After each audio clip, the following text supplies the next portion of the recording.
virtual en aprendizaje dialógico y en algunas de las actuaciones educativas de éxito que, digamos, aplican todo este enfoque, toda esta teoría del aprendizaje dialógico, las actuaciones educativas de éxito que vamos a implementar en el marco del programa Viva la Escuela son las tertulias dialógicas literarias, los grupos interactivos, la participación educativa de la comunidad y la extensión del tiempo de aprendizaje. Hemos tenido pues entre ayer y hoy, y también será así mañana, una conferencia a cargo de uno de los investigadores pertenecientes a la comunidad de investigación en excelencia para todos, CREA, y nos está apoyando en la moderación y en el diálogo un profesor o profesora del grupo de investigación INCIDE de la Universidad del Valle. En este caso, nos acompaña la profesora Cristina Upegui. Cristina es licenciada en Educación Ambiental y Desarrollo Comunitario, especialista en enseñanza de las ciencias sociales, magíster en Educación, coordinadora de una institución educativa oficial y docente hora cátedra en el área de pedagogía. Cristina ha estado vinculada a procesos de formación de maestros en lo relacionado con construcción de proyectos educativos institucionales, evaluación, diversidad e inclusión, diseño curricular y convivencia escolar. Y además, bueno, Cristina ha sido una maestra muy apasionada que ha inspirado a cientos de jóvenes, tanto en la universidad como en la escuela, para que hagan realidad sus sueños. Y tengo el honor de ser su amiga. Cris, adelante. Buenos días, muy buenos días. Muchas gracias, Natalia. Eh, lo que nos corresponde a continuación es la presentación de los grupos interactivos, que son una actuación educativa que evidencia la apuesta por la educación inclusiva, creando un ambiente de aprendizaje respetuoso, donde tiene lugar un mayor número de interacciones que movilizan, dinamizan y mejoran los aprendizajes, además de favorecer la convivencia. Permiten llevar a la práctica los principios del aprendizaje dialógico, especialmente la igualdad de las diferencias, solidaridad, dimensión instrumental, creación de sentido y el diálogo igualitario. Para hablarnos de esta actuación educativa tenemos al profesor Javier Díaz Palomar. Profe, me disculpa si la traducción que le hice a su hoja de vida no es tan exacta. El profesor Javier es profesor en didáctica de las matemáticas en la Universidad de Barcelona, miembro de CREA, Comunidad de Investigación de Excelencia para Todos, investigador principal del Grupo de Investigación en Educación para Superar las Desigualdades, Centro de Investigación consolidado y reconocido por la Comunidad de Cataluña, presidente desde 2019 de la Asociación Multidisciplinar de Investigación Educativa, miembro de la Asociación Mundial de Investigación Educativa, miembro permanente que representa al Estado español a la Comisión Internacional para el Estudio y Mejoramiento de la Educación Matemática desde el año 2012, responsable de la investigación en educación matemática en ESER desde el 2014 hasta el 2018 y también es miembro del grupo de expertos en numeración del OCDE, que trabaja en la encuesta PIAC 2018 hasta 2023.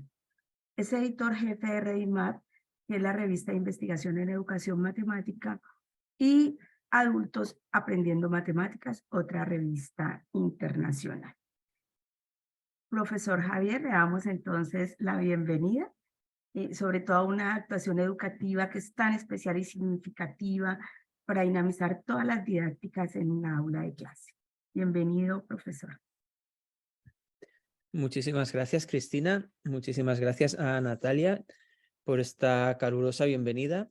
Quiero también agradecer al programa, a Viva la Escuela, por la oportunidad, ¿no?, que nos están dando para compartir todas estas evidencias en educación, que son actuaciones que ya a la investigación pues, nos ha dado esas pruebas, ¿no?, esas evidencias, esos datos que muestran y confirman que son actuaciones que sí que funcionan para mejorar los aprendizajes en todos los lugares, ¿no?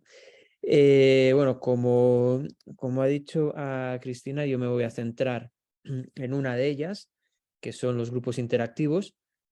Y bueno, al final de la mañana, al final de la sesión, vamos a tener espacio para discutir, comentar, preguntas, pero desde luego si quieren hacer preguntas durante la exposición, no hay ningún problema. aquí pues con Cristina nos coordinamos y entramos aquí en un diálogo. Traje una presentación de PowerPoint, entonces voy a ver si puedo compartir la pantalla. Un momentito, a ver.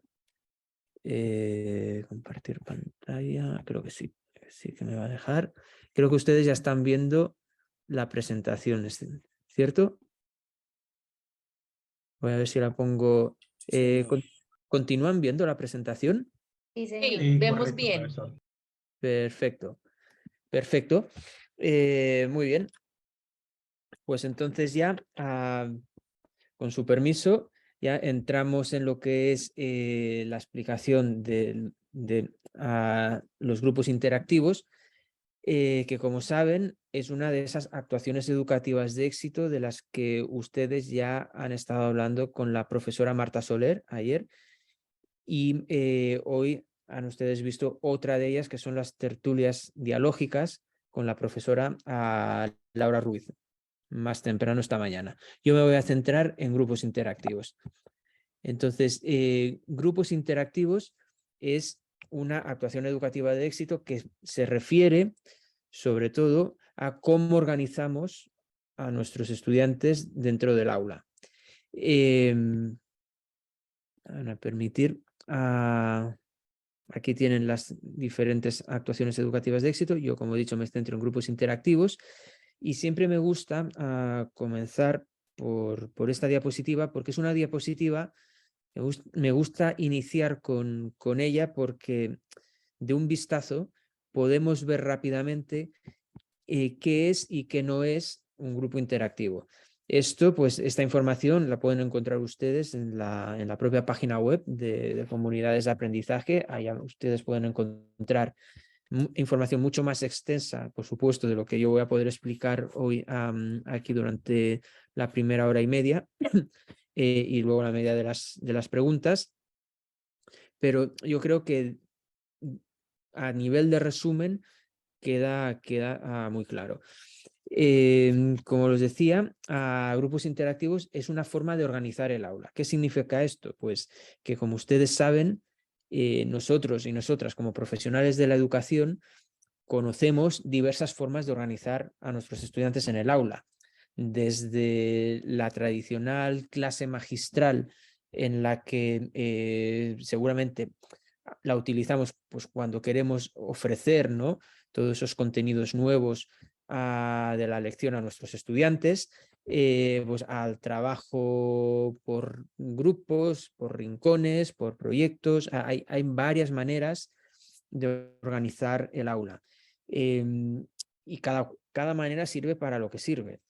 Lo que sí que sabemos es que los grupos interactivos es una de estas formas que a día de hoy, y con los datos en la mano, es decir, analizando datos de diversas escuelas en diversos países del mundo, pues es el tipo de organización que mejores resultados de aprendizaje está dando.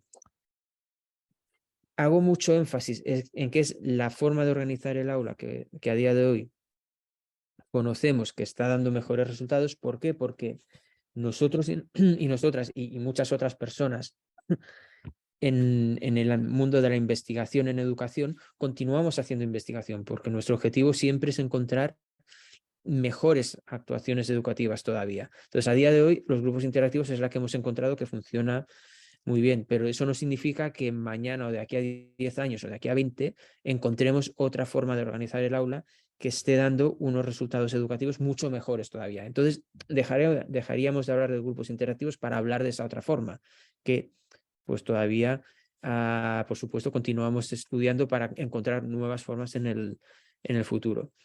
Esto no significa que otras formas de organizar el aula, como por ejemplo puedan ser los grupos cooperativos o colaborativos, pues ya no funcionen.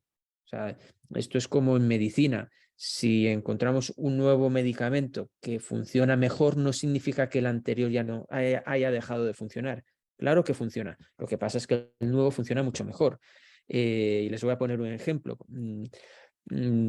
Tanto en medicina como luego pasamos al mundo de la educación, que es lo que nos interesa. Hace muchos años aquí en España, cuando te constipabas, por ejemplo, tenías fiebre, te recetaban medicinas con base de penicilina. ¿Qué sucede? Pues que la penicilina, hay personas que son alérgicas a la penicilina y entonces los médicos y las médicas pues se acostumbraron a preguntar al paciente si era o no alérgico a la penicilina, porque entonces no le daban esa medicina de penicilina. Desde el mundo desde el mundo de investigación de la farmacología, continuaron investigando y ahora hay otras medicinas que sustituyen, hacen lo mismo que la penicilina, pero sin causar tantos efectos adversos, ¿no? O sea, tantas alergias. Entonces, hay más personas que pueden beneficiarse de ese efecto, ¿no? De ese efecto contra, por ejemplo, la fiebre, de esas nuevas medicinas. En educación pasa lo mismo. Es decir, los grupos colaborativos o los grupos cooperativos servían, ¿no?, para atender a una serie de necesidades de aprendizaje de nuestros estudiantes. Pero los grupos interactivos, pues algunas de las cosas que no se era capaz de cubrir con los grupos colaborativos o cooperativos, con los grupos interactivos sí que se cubren. Y les voy a poner un ejemplo real de un grupo colaborativo. Hace años estuve trabajando en Estados Unidos y en aquel momento, pues lo que más se estaba implementando eran justamente los grupos colaborativos. Y yo tuve la suerte en aquel momento pues, de poder ir a hacer investigación y observar una organización de aula con una maestra muy buena en este tipo de forma de organizar el aula. Y en aquella ocasión, pues pude entrar en una lección de matemáticas. En concreto estaban trabajando en una sala de primaria, estaban trabajando con el tema de la multiplicación y la maestra había preparado a sus estudiantes distribuidos en grupos, en como unos 7 u 8 grupos diferentes, aproximadamente 4, 5, 6 estudiantes por grupo, más o menos 4 o 5. La actividad consistía en que con unas cartas de estas de póker, pues agarraban las cartas, cogían una carta, miraban el número, agarraban la siguiente carta y tenían que multiplicar los dos números, de manera que tenían que llegar al número 20 o lo más cerca del número 20 posible, pero no pasarse. ¿De acuerdo? Porque si se pasaban, entonces perdían en este juego, ¿no? Entonces, empezó la actividad y yo pues empecé a observar, ¿no?, los diferentes grupos y a la maestra pues también, claro, ya estaba trabajando cada vez con un grupo, porque no podía estar en todos los grupos a la vez. Y en un momento de la sesión yo estaba observando un grupo en el que un niño pues tomó una de las cartas y le salió un 5. Y tomó la carta siguiente y le salió un 3 y dijo 5 por 3 son 20 y he ganado. Y claro, lógicamente el resto de niñas y niños de aquel grupo pues se removieron en las sillas y pusieron caras como ¿cómo puede decir que 5 por 3 sean 20? Pero nadie le rechistó, ¿no? Nadie dijo nada a este niño, porque estaba bastante claro que este niño estaba haciendo una afirmación y estaba muy acostumbrado a ser el quien ganaba y a utilizar argumentos que no son precisamente argumentos de diálogo para imponer su voluntad, ¿verdad? Entonces, claro, en aquella situación no estaba habiendo un aprendizaje, básicamente. Sí que había una interacción, pero no estaba habiendo un aprendizaje y la maestra aquello no lo estaba viendo porque estaba atendiendo otro grupo que estaba en el otro extremo del salón de clase. Bueno, yo en aquel momento, pues yo lo que le dije al niño, no le dije si es que no sabes las tablas de multiplicar, porque 5 por 3 son 15 y no son 20, yo no le dije eso, sino que le pregunté si tenía un estuche con lápices, ¿no? Dijo que sí, y le pregunté si podía poner encima de la mesa 5 lápices, 5 colores, ¿no? Y dijo sí, puso 5 colores. Entonces le volví a preguntar por segunda vez si podía volver a poner 5 lápices encima de la mesa. Y efectivamente volvió a poner 5 lápices encima de la mesa y por tercera vez le volví a preguntar lo mismo y por tercera vez este niño volvió a poner 5 lápices encima de la mesa. Entonces en ese momento yo le pregunté, te he pedido 3 veces que pongas 5 lápices cada una de las 3 veces encima de la mesa y me dijo, sí, ¿estamos de acuerdo? Sí, estamos de acuerdo. Bien, pues ahora vamos a agarrar uno a uno esos lápices y vamos a contar cuántos hay.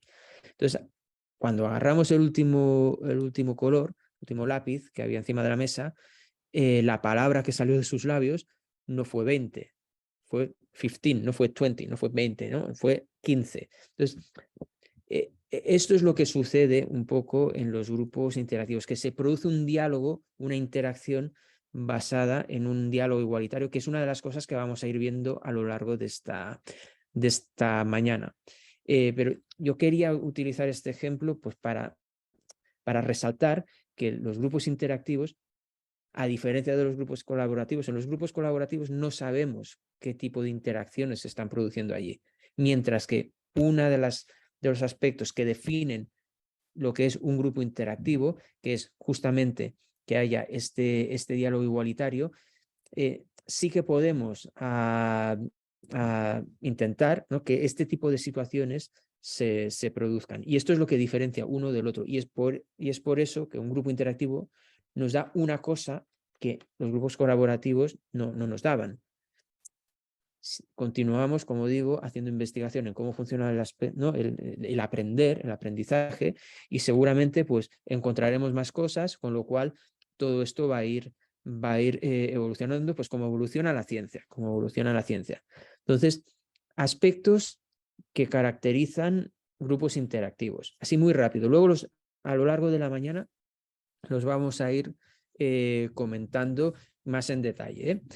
Pero una de las cosas importantes para que estemos hablando de grupos interactivos es que los grupos tienen que ser grupos de estudiantes que estén agrupados de manera heterogénea. Luego veremos por qué. Y veremos las bases teóricas que nos explicarán este por qué. Porque los grupos interactivos emergen, se basan es un resultado que se basa en estas contribuciones que ha hecho la investigación científica en educación en las últimas décadas, incluso desde el siglo pasado hasta ahora. Pero una de las cosas que nos dice la investigación es que para que haya aprendizaje los grupos tienen que ser heterogéneos, porque si son homogéneos y ponemos una tarea y esa tarea nadie del grupo sabe realizarla, entonces no se crea un espacio, la zona de desarrollo próximo, introduzco algún concepto, que me permite, ¿no?, con un compañero o una compañera que me ayuda para, entre todos los miembros del grupo, poder resolver y entender la tarea. Otro aspecto importante que he ilustrado con este ejemplo de la multiplicación es el diálogo igualitario. Luego lo caracterizaremos, luego intentaré explicar qué es este diálogo igualitario, que seguramente cuando oyeron ustedes a Marta o a Laura ya hayan trabajado un poco este aspecto, porque es uno de los principios del aprendizaje dialógico. Otro aspecto importante es que haya la presencia de una persona adulta, puede ser una persona voluntaria, una persona de la comunidad, de las familias, otro maestro o otra maestra que en ese momento pues, esté libre y no esté haciendo clase porque tiene una guardia. ¿No? El perfil es diferente, puede ser muy variado, ¿no? Pero es una persona cuyo cometido es justamente animar a los niños y a las niñas a que hagan este intercambio de argumentaciones, ¿no?, que entren en este diálogo igualitario, que no utilicen otras formas de imponer, ¿no?, su voluntad, que de alguna manera no abren las puertas a la posibilidad de aprendizaje, ¿no? Otro aspecto clave, ¿no?, por tanto, es que hayan personas voluntarias participando en este contexto, ¿no? Y que las tareas sobre las que trabajamos en el grupo, yo estoy en mi grupo, pues estamos trabajando en la misma tarea, ¿no? Y cuando son tareas, ya lo veremos, tareas breves o que se pueden más o menos hacer en el tiempo que ustedes diseñen, ¿no?, la tarea, porque luego vamos pasando por las diferentes tareas. Luego lo explicaré con un poco más de detalle para que se entienda bien. Y por supuesto, claro, o sea, estamos hablando, como me han presentado, vengo del mundo de la enseñanza de las matemáticas, pues, tiendo a poner ejemplos de matemáticas, pero en el grupo interactivo pues estamos trabajando con currículum de máximos, es decir, con currículum de excelencia. No estamos haciendo rebajas curriculares, sino al contrario, yo no voy a poner actividades o tareas menos exigentes de lo que como mínimo me está poniendo el currículum. ¿Por qué? Porque yo sé que tengo un grupo heterogéneo, que habrá estudiantes que sepan realizar esta tarea y habrá estudiantes que quizás todavía no saben realizar esta tarea, pero que entre ellos se van a ir ayudando y apoyando. Entonces, esto es, en resumen, muy rápido, para empezar, lo que sería un grupo interactivo, que no es, pues no es una metodología, o sea, no es una receta, ¿no? No es pues un grupo cooperativo ni agrupaciones flexibles, no es un grupo interactivo si el grupo que montamos no hay heterogeneidad, si es un grupo homogéneo. Si, bueno, si creamos situaciones en las que no se genere este diálogo igualitario. Entonces,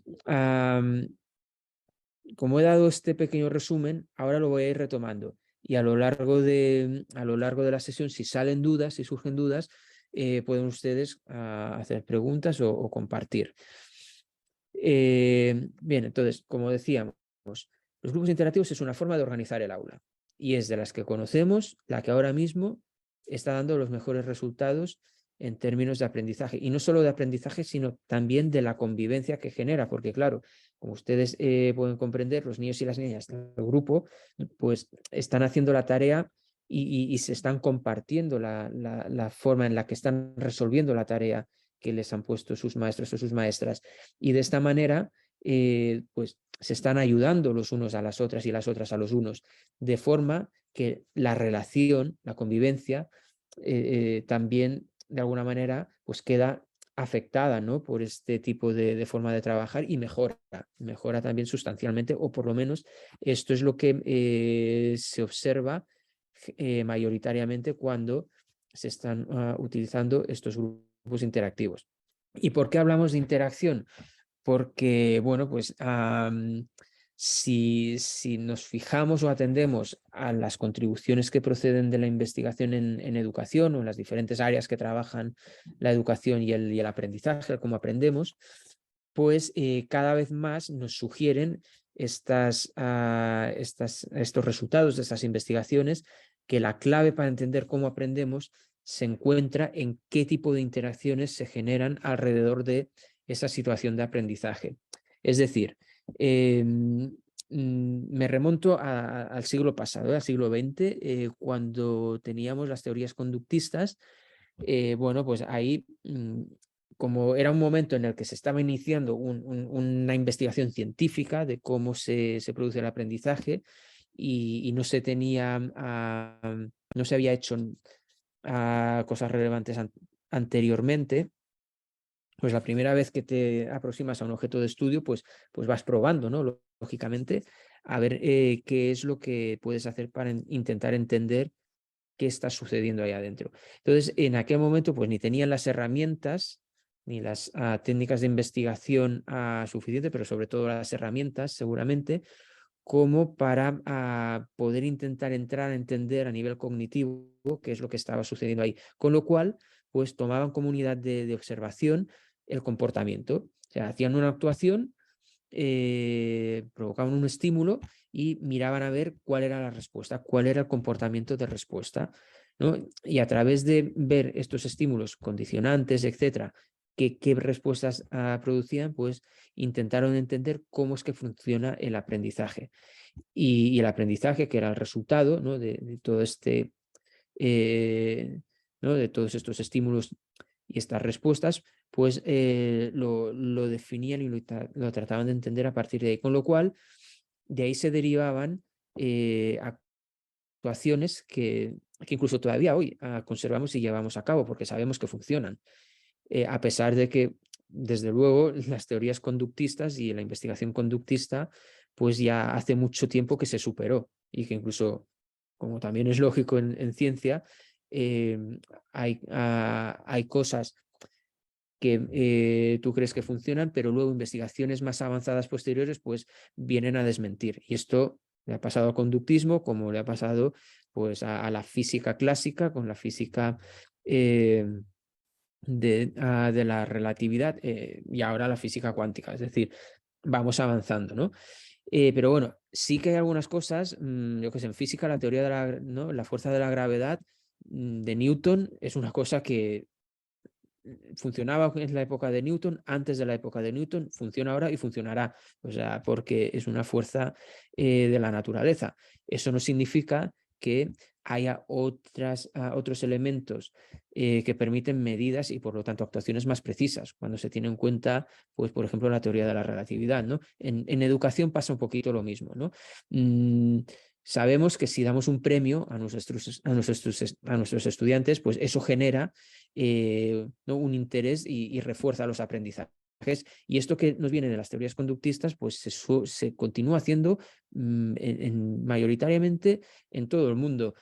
Podemos encontrar, pues, por ejemplo, exámenes y la calificación del examen es nuestro premio. Es decir, yo quiero sacar la máxima calificación del examen, por lo tanto, yo estudio, es decir, hago todo ese esfuerzo para aprender y el resultado, o sea, es decir, mi aprendizaje, si es conforme a lo que se espera de mi comportamiento, es decir, se espera que lo que yo digo esté alineado a lo que tenía yo que haber estudiado, pues si no hay errores, ¿no? Entre estas dos cosas, el resultado es que me dan la máxima calificación.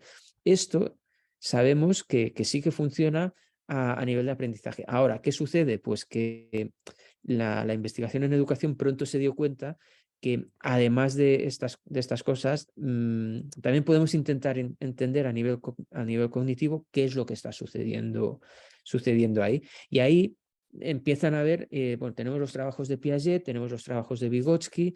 Piaget, por ejemplo, se centraba más a nivel individual, ¿no? De los esquemas cognitivos que cada cual se genera en la cabeza, etc.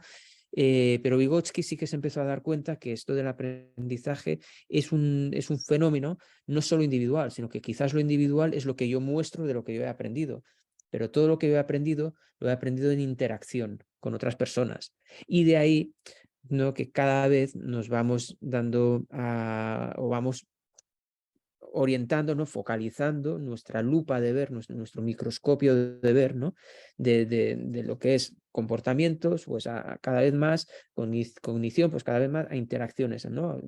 Cómo nos relacionamos, porque sabemos que ahí hay una de las claves en lo que es el aprendizaje. Sí, bueno, ya vamos a ir hablando un poquito más cuando hablemos de las bases teóricas de los grupos interactivos. Entonces, bueno, hemos dicho que grupos interactivos es una forma de agrupar, pero ¿cómo podemos agrupar? Hay diferentes maneras de agrupar, ¿sí? Entonces, hace ya varios años llevamos a cabo una investigación, el Included, en la que uno de los elementos que analizábamos es justamente este aspecto de cómo agrupamos, ¿no? Y bueno, pues ahí vimos que hay como diversas maneras de agrupar. ¿Sí? La primera, ¿no? Una forma de agrupar que les pongo aquí en esta diapositiva es, pues bueno, tenemos a todos nuestros estudiantes en el aula con un docente, un solo profesor o una sola profesora por aula. Entonces, es lo que algunas personas, para entenderlo, llamarían aula tradicional, ¿sí? Entonces, en el mismo salón de clase tenemos a todo el mundo, a todos los estudiantes y a todas las estudiantes. ¿Y qué sucede? Pues que la misma persona, el mismo maestro o la misma maestra tiene que dar respuesta a toda la amplia casuística de todas esas estudiantes y de todos estos estudiantes. Con lo cual, cuando tú estás atendiendo por ejemplo, a un niño que acaba de llegar y no sabe hablar el español, por ejemplo, porque viene de un lugar del mundo que hablan otra lengua, pues mientras estás atendiendo a este niño, el resto no les estás atendiendo. Cuando estás atendiendo a todo el grupo en general, los casos específicos se te escapan. Es decir, se presentan toda una serie de dificultades. Entonces, a ver, esta forma de agrupar, pues un poco la idea es que se basa en la idea de igualdad de oportunidades a todo el mundo.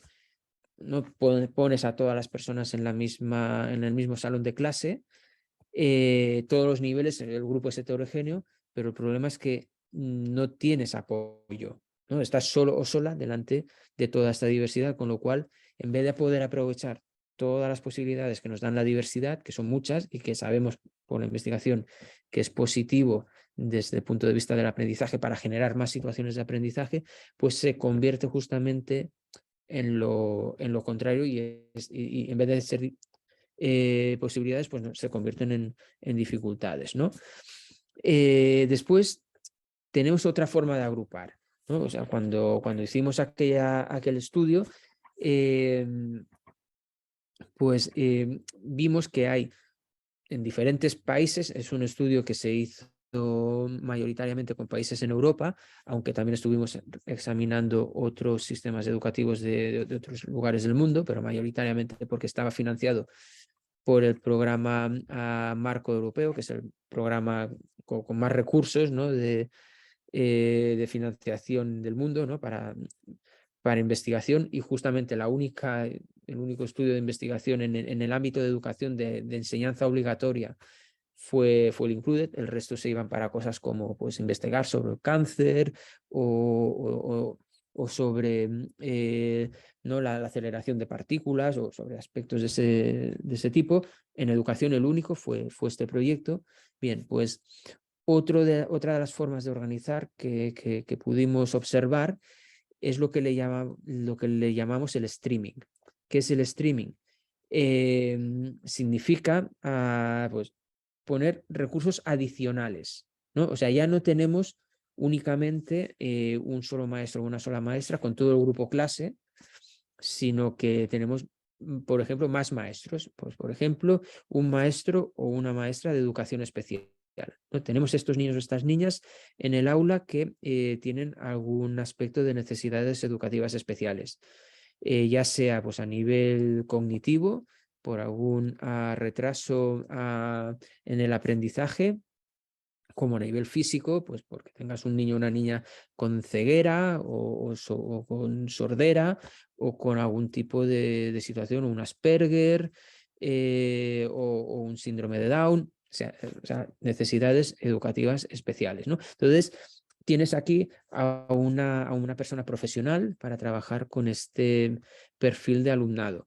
Entonces, bueno, pues, ¿qué se suele hacer en este modelo, ¿no? de organizar el aula? Pues lo que se hace es estos recursos adicionales, este maestro o esta maestra de educación especial se lleva a estos estudiantes que necesitan más apoyo o que necesitan otro tipo de apoyo, ¿no? Entonces, ¿qué sucede? Pues que separamos, ¿no? Streaming, separar, ¿no? Separamos al alumnado y nosotros y nosotras cuando estamos en el aula, pues por lo general intentamos, seguramente todo el mundo, pues lo tenemos muy claro de no poner etiquetas, porque sabemos, ¿no? Conocemos ¿no? el efecto Pigmalión y todas las teorías educativas en este sentido y no etiquetamos, pero eso no significa que realmente se producen esas etiquetas. ¿Por qué? Porque el resto de compañeros y de compañeras ven que hay unos niños que salen del aula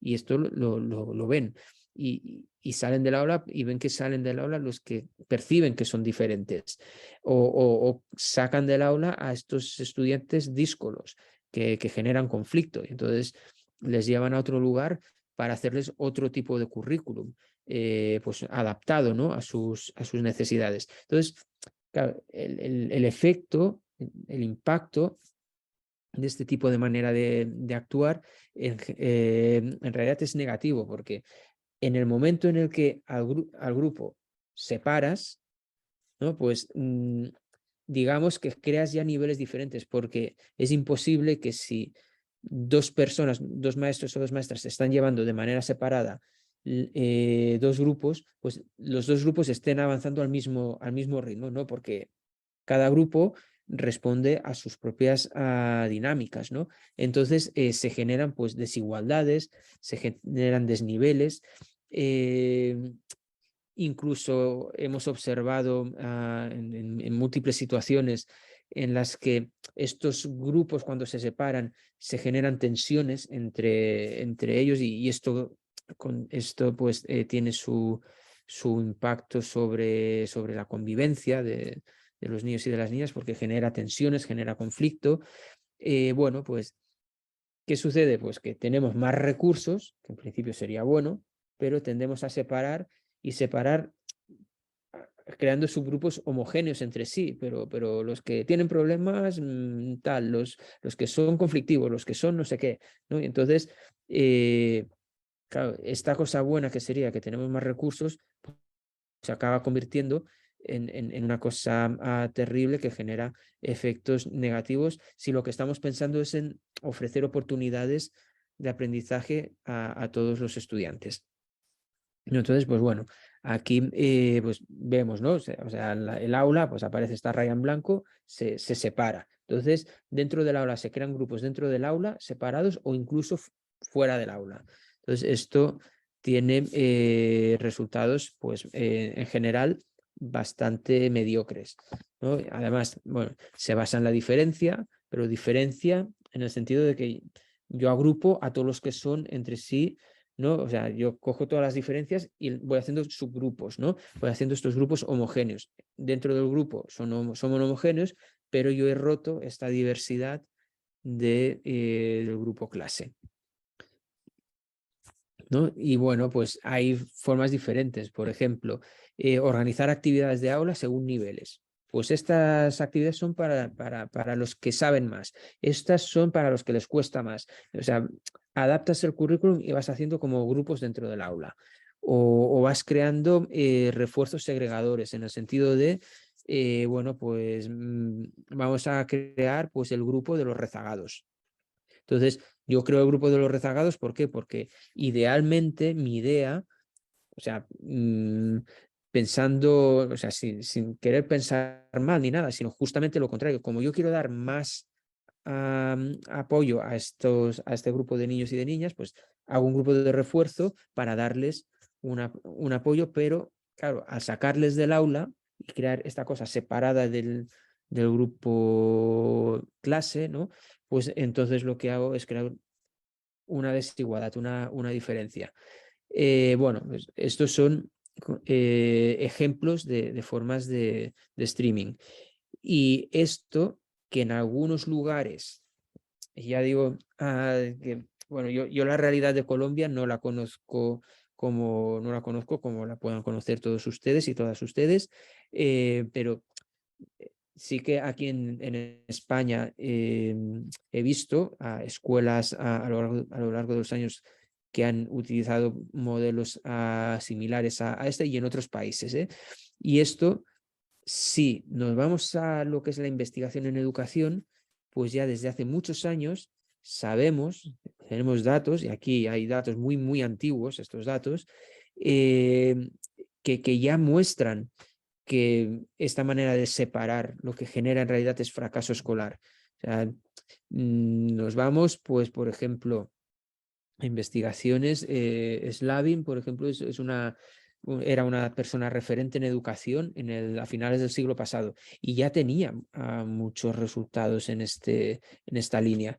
Pero es que, por ejemplo, el profesor Ramón Flecha también durante la década de los 90 también había publicado resultados que confirmaban esto. Pero es que si nos vamos a inicios del siglo, o sea, al primer tercio del siglo XX, en Dewey también encontraba aspectos que confirman que la segregación lo que hace es reproducir desigualdades. Es decir, si queremos generar desigualdades, si queremos dar más o unas oportunidades mejores a una porción de nuestros estudiantes y menos a otra porción de nuestros estudiantes, entonces hay que hacer segregación. Pero si lo que queremos es dar la mejor educación a todos nuestros niños y a todas nuestras niñas, la segregación, el streaming, la separación, esto no funciona. Y no funciona porque tenemos las evidencias que nos vienen de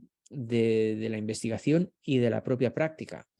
Entonces, estas dos formas, la mezcla, el mixture y el streaming, la separación, la segregación, esto prácticamente siempre, inevitablemente, te conduce hacia esa exclusión, hacia esa segregación. Y frente a esto, pues sí que nos dimos cuenta que en los países que acostumbran a tener mejores resultados, o en las escuelas de los países, en esas escuelas que acostumbran a tener mejores resultados de aprendizaje, pues tienen un punto en común, que es entre otros, entre muchos otros, ¿no? Evidentemente, pero uno de los puntos en común que tienen es cómo organizan a sus estudiantes cuando están dentro del aula. Y ahí lo que vemos es que el principio básico de actuación es la inclusión. O sea, partimos de la inclusión. Si encima tenemos recursos extra, también los ponemos dentro del aula ordinaria. De manera que tanto si no tenemos recursos extra como si tenemos más apoyo, al poderlo utilizar con todos nuestros estudiantes, pues todos nuestros estudiantes son beneficiarios y acaban mejorando tanto sus resultados como, por supuesto, los resultados también de convivencia. Entonces, esta idea es la idea quizás clave, ¿no? O sea, esta inclusión que consiste, ¿no? Pues en plantear todo lo que es nuestras actuaciones con todos nuestros estudiantes conjuntamente, ¿no? O sea, utilizamos los mismos recursos con todos nuestros estudiantes, ¿no? Y entonces aquí sí que, pues al principio, ¿no? Es no tanto solo o la diversidad, sino igualdad, pero igualdad de resultados, no solo de diferencias, ¿eh? O sea, no solo darnos cuenta que todos tenemos el derecho a la mejor, sí, todos tenemos el mejor derecho a la mejor educación, pero lo que me interesa es el resultado, que todos lleguemos a ese nivel que nos está marcando el currículum, que a fin de cuentas es el marco legal, ¿no? que regula la educación en cada uno de los países, ¿no? Pues como mínimo, si puede ser más, mejor, ¿no? Pero como mínimo, no hagamos adaptación curricular, es decir, lleguemos al nivel que nos marca el currículum, que es lo normativo, ¿no? Lo legal, ¿no? Y bueno, pues hay claves para conseguir esto, ¿no? Pues grupos heterogéneos, y los recursos se usan para incluir. Es decir, si yo tengo a un maestro o una maestra de educación especial, pues está trabajando dentro del aula. Esto en grupos interactivos sucede. Yo recuerdo de haber ido a ver, o como yo mismo como voluntario en grupos interactivos, y ver, por ejemplo, recuerdo perfectamente una sesión de matemáticas en la que se estaba trabajando geometría. Entonces yo estaba en un grupo en el que se estaba trabajando la clasificación de polígonos.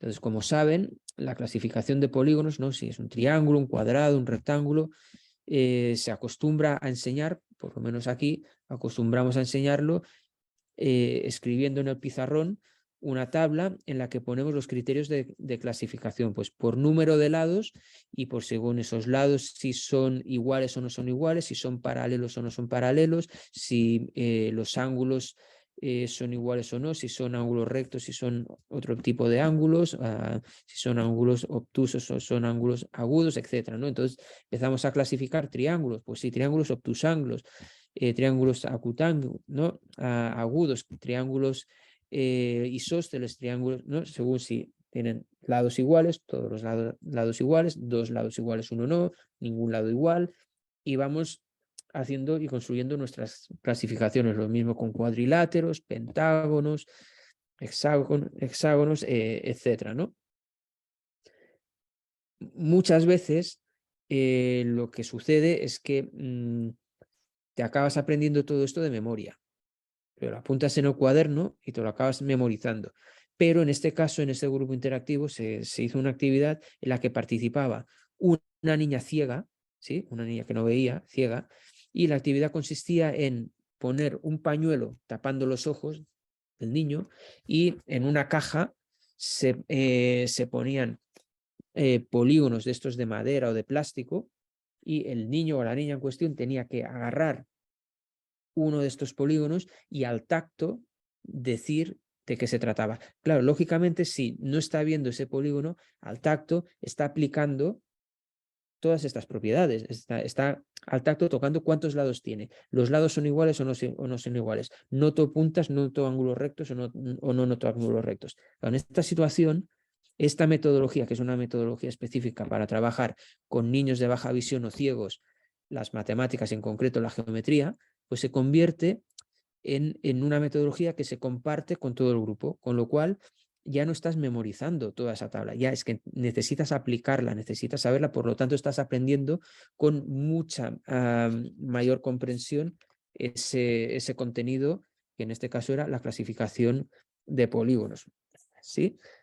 Entonces, en este contexto, lógicamente, la niña experta, la niña que sabía, fue justamente la niña que no veía, la niña que era ciega, que se convirtió como en la maestra del resto. Entonces, aquí se van rompiendo estereotipos, se van rompiendo etiquetas, se van rompiendo este tipo de cosas, gracias a que todo el mundo está enfocado en el aprendizaje y estamos logrando mejores aprendizajes, más sólidos, más comprensivos, etcétera, ¿no?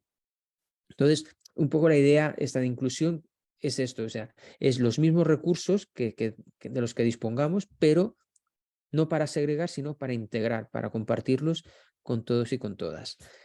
Entonces, bueno, poco la idea que hemos hablado de que el aprendizaje depende cada vez más de las interacciones y un poco también la importancia de distinguir, ¿no?, estos tres tipos de formas de agrupar. Entonces, bueno, pues, ¿de qué se trata? Pues se trata de introducir en el aula todas estas interacciones, porque todas estas interacciones son necesarias para que los niños y las niñas aprendan, ¿no? Aprendan los contenidos que luego van a necesitar, pues, para ser personas autónomas, con capacidad de decisión, etcétera, en el día de mañana, en el lugar de trabajo o allá donde sea, ¿no? Entonces, hasta aquí un poco, así como a grandes rasgos, las ideas que hay detrás un poco de los grupos interactivos. También me gusta enseñar esta diapositiva porque a veces me preguntan, ¿y entonces tenemos que hacer todas las lecciones como grupos interactivos? Digo, pues no es necesario. O sea, no es necesario porque grupos interactivos es una forma de organizar el aula que ustedes tienen como profesionales dentro de su maletín de actuaciones educativas, como profesionales que son, pues tienen grupo interactivo, otras formas de organizar el aula, lección magistral, la sesión de corrección de las tareas, etcétera, ¿no? O sea, tienen varias formas y las tienen todas allá disponibles. Entonces, grupos interactivos es otra forma que tienen ustedes a su disposición. Eso no significa, pues, que en algún momento, pues, tengamos que introducir un tema nuevo y, por lo tanto, explicar nuevo contenido, nuevos conceptos, que estos conceptos luego queramos que se apliquen, que se practiquen para aprenderlos. Entonces ahí, por ejemplo, en grupos interactivos es ideal porque nos permite todo este trabajo. Pero es que además también es importante el feedback que damos a nuestros estudiantes, es decir, es el reportar, ¿no?, corregir las tareas, etcétera. Entonces, grupos interactivos es una de estas partes, ¿no? ¿Cómo funcionan? ¿O qué es lo que caracteriza sobre todo los grupos interactivos? Primero, una persona adulta que es la que dinamiza las interacciones en cada grupo. Y aquí sí que es muy importante, y esto lo digo porque a mí me sucedió, o sea, yo, aparte de explicar un poco, pues, qué son los grupos interactivos y contribuir en formaciones a a formar, ¿no? a otras personas, otros compañeros y compañeras como ustedes en el ámbito y en el mundo ¿no? en la profesión de la enseñanza, pues yo también he hecho grupos interactivos y como persona voluntaria o como docente. Y tengo que decir que al inicio, cuando yo hacía grupos interactivos, yo lo hacía muy mal. A pesar de que lo explico y cómo se tiene que hacer, yo mismo lo hacía muy mal. ¿Por qué? Pues porque yo participaba como voluntario en grupos interactivos de matemáticas y entonces me sucedía que cuando veía que los niños y que las niñas pues se trababan en una tarea y se enganchaban y no eran capaces de avanzar, pues entonces me salía a empezar a darles pistas. Y hasta que al final les acababa dando medio la respuesta o incluso la respuesta completa. Entonces, ¿qué sucedía? Pues que yo me fijé que ¿no? Cuando esto empecé yo a actuar de esta forma, me fijaba que cuando yo llegaba al grupo y les entregaba la tarea para hacer, pues bueno, no hacían la tarea. Empezaban a hacer cualquier cosa, pero a decirme, ¿y ahora qué hago? O sea, empezaban a dar vueltas, pero no hacían la tarea. Y hasta que yo un día, pues, ¿no? A cabo de 2 o 3 veces que me sucedía esto, pues yo me pregunté, ¿por qué no estáis tratando de resolver la tarea? Dice, pues es que no hace falta. Yo, ¿cómo que no hace falta? Yo, no, porque hagamos, no, o sea, al final, hagamos lo que hagamos, al final tú nos vas a dar la respuesta, entonces ya nos esperamos hasta que nos des la respuesta y la copiamos. Claro, eso no es un grupo interactivo. Eso no es la manera en que una persona voluntaria pues está dinamizando un grupo interactivo. Ahí ya no hay grupo interactivo ninguno. ¿Por qué? Porque en el grupo interactivo lo que es que son los estudiantes que se tienen que intercambiar sus diferentes respuestas, procedimientos, maneras de resolver la tarea, etc. Entonces, la persona adulta, yo lo que tengo que hacer es preguntarles, ¿cómo lo has hecho? ¿Ya has terminado? Pues ayuda a tu compañero o a tu compañera. ¿Cómo has hecho tú eso? ¿Por qué crees que te ha dado este resultado? O sea, yo ni siquiera tengo que saber si el resultado que están dando es correcto o no es correcto. Es decir, incluso sería mejor que yo no supiese nada de matemáticas. Y yo, cuando voy de voluntario a un grupo de matemáticas, lo primero que digo es que ese día me he olvidado de todas las matemáticas que yo sabía. Yo no sé la respuesta. No es mi competencia tampoco, es la competencia del maestro o de la maestra. Son ellos y ellas quienes enseñan las matemáticas. Yo no las enseño.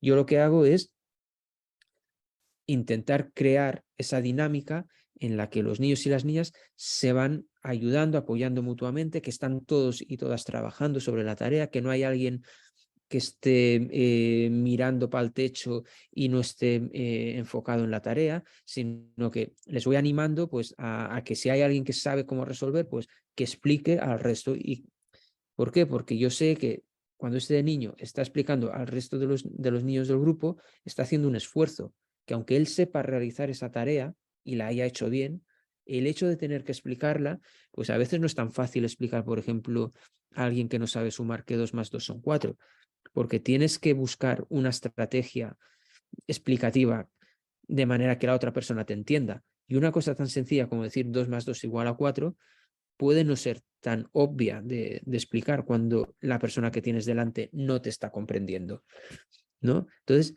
importante, persona adulta para que se generen todas estas interacciones, ¿sí? Y esto es justamente una de las diferencias con los grupos colaborativos. Si no hay una persona adulta que genera todo este tipo de diálogo puede suceder o puede no suceder. Y en nuestra experiencia sabemos que habitualmente no sucede. Entonces, es importante que haya una persona adulta.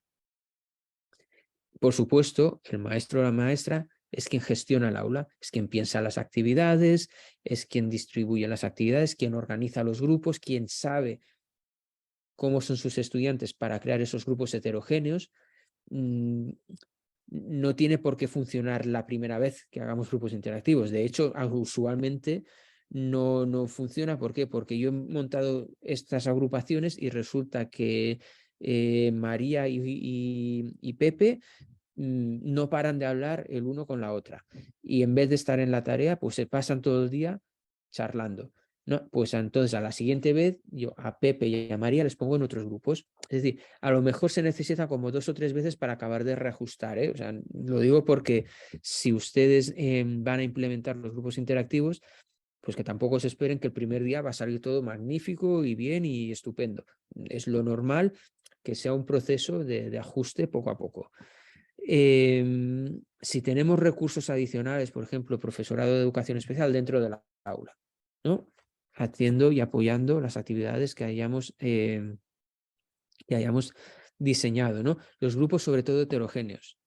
Esto ya lo vamos a explicar más, pero si no son grupos heterogéneos, entonces resulta que si la tarea nadie sabe a resolverla, pues por mucho que yo, persona dinamizadora, persona voluntaria, les esté animando a que se ayuden, si no hay nadie que pueda ayudar al resto, o unas personas ayudan a otras personas que no, entonces ahí no se crea situación de aprendizaje. Y actividades cortas. Actividades cortas. ¿Por qué? Porque, bueno, yo creo que en esta diapositiva, así de manera gráfica, se puede entender bien cómo funciona. Normalmente los grupos interactivos, cómo funciona es que aquí en España, por ejemplo, en primaria, las franjas horarias son la hora de lengua, la hora de matemáticas, la hora de ciencias experimentales. Pues cada asignatura, cada materia tiene 1 hora, 60 minutos, ¿sí? Entonces, de estos 60 minutos, pues, por ejemplo, tú puedes organizarte en tu salón de clases, pues 4 grupos, por poner un caso, ¿no? Entonces, en estos 4 grupos distribuyes a tus estudiantes, entre estos 4 grupos, pues 5 o 6, depende del número de estudiantes que tengas, y cada 15 minutos haces una actividad. Y a los 15 minutos, quienes estaban haciendo la actividad número 1 pasan a la actividad número 2. Quienes estaban haciendo la actividad número 2 pasan a la número 3. Quien hacía la número 3 a la número 4 y quien hacía la número 4 pasa a la número 1. Al cabo de otros 15 minutos, otra vez hay rotación. Quien estaba en el 2, pues pasa a la siguiente actividad, al 3, y así sucesivamente. De manera que cuando pasa toda la hora, ¿no? Cuando pasan los 60 minutos, todos los niños y todas las niñas han hecho 4 actividades. ¿Sí? Puede ser el caso que tengan pues 1 hora y media, ¿no? Que reserven pues 1 hora y media de matemáticas. Entonces pueden alargar y hacer actividades de 20 minutos, ¿no? Digo porque estos acostumbran a ser los casos que nos solemos encontrar por aquí, ¿no? Entonces se entiende. Por ejemplo, estoy haciendo la clase de matemáticas y planteo una actividad de cálculo, ¿no? Y hago pues una serie de fichas de multiplicaciones y divisiones por 2 dígitos y entre 2 dígitos. Otro grupo de geometría, ¿no? Y hago una actividad de construcción de objetos, de cuerpos geométricos, ¿no? Desarrollos de cuerpos geométricos, etc. Hago otra actividad de, yo qué sé, hacer las tablas de multiplicar, por poner un caso. Y pues la actividad de tablas de multiplicar. Hago otra actividad de resolución de problemas. Y pues con 2 o 3 problemas para que los resuelvan, o unos para que los resuelvan en ese grupo. Entonces, a lo largo de toda la hora, todos los niños hacen la actividad de cálculo, la de geometría, la de memorismo de las tablas y la de resolución de problemas, ¿no? Y todos y todas pasan por las 4 actividades. Puede suceder que yo empiezo a hacer grupos interactivos por primera vez y pienso mis 4 actividades, digo 4, pero que pueden ser 5, depende de, yo qué sé, si tienen grupos muy grandes, porque yo no conozco las escuelas que tienen ustedes ahí en Colombia, pues a lo mejor en vez de salirme 4 grupos me salen 5.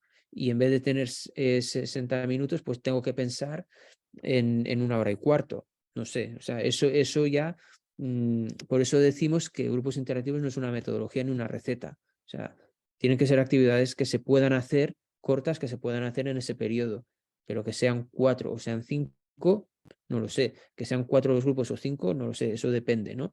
Pero la forma de funcionar esto sí que es lo importante. O sea, lo que hace un grupo interactivo es la interacción y el diálogo que se produce dentro, ¿no?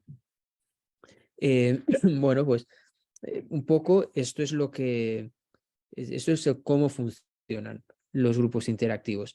Y puede ser que planteo mis actividades por primera vez y hago una actividad que yo pensaba que la iban a hacer en 15 minutos y resulta que no la terminan, no pasa nada. Esa actividad al día siguiente en clase normal se puede retomar y no pasa absolutamente nada, ¿no? O ustedes, por ejemplo, dicen, pues han hecho la actividad y al día siguiente en clase normal se corrigen las actividades.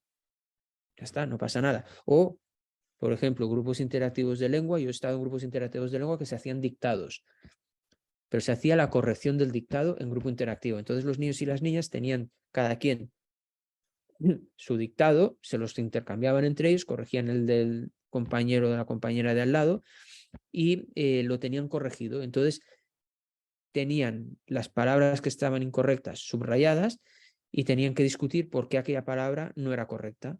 Entonces, ¿qué sucedía? Pues que alguien, ¿no?, se levantaba, era el encargado o la encargada de ir a agarrar el diccionario y repasar por qué aquella palabra estaba subrayada. Y de esta manera iban haciendo la corrección, pero una corrección de aprendizaje, ¿no?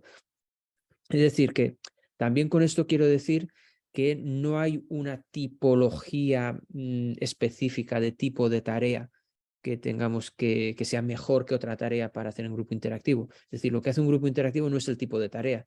Pueden hacer grupos interactivos con todas las tareas. Yo he visto grupos interactivos de inglés, por ejemplo, de speaking. Y lo que hacían era que ese grupo de speaking, como tenían que hablar en alto, pues salía al pasillo para no molestar al resto y hacían su actividad en el pasillo. O sea, no es la modalidad de tipo de actividad, sino que lo que define el grupo interactivo, lo que es el componente activo del grupo interactivo, lo que lo diferencia y explica por qué funciona ese componente activo que produce los resultados que produce, ¿no?, es la interacción que se produce dentro del grupo. ¿Sí? Es ese diálogo igualitario, este intercambio de argumentos, etcétera, etcétera.